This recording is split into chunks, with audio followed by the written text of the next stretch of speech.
aba hano mwiriwe mukomere cyane. Urindera ko ntabashije kukumenya.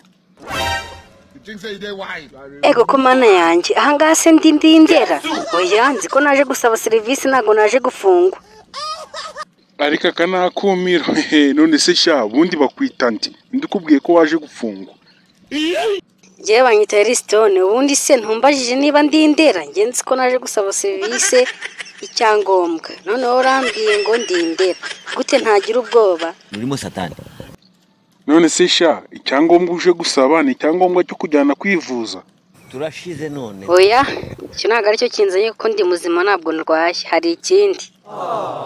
None se uhera aho uvuga ko utadwaye ahubwo icyo cy'uburwayi nicyo ndi buhere uko ndi kumva ukomerewe.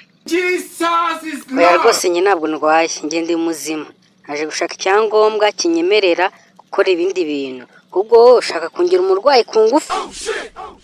Ariko ntabwo wuzuye ni gute nkubaza ngo urinde ukazana ibindi bintu ngo urindera. None se kuno nawe baza nabi iyo mbaza ngo ndinde ntushyireho iyora. Ariko kuki utavuga nk'umuntu ufite ubwonko bwinshi.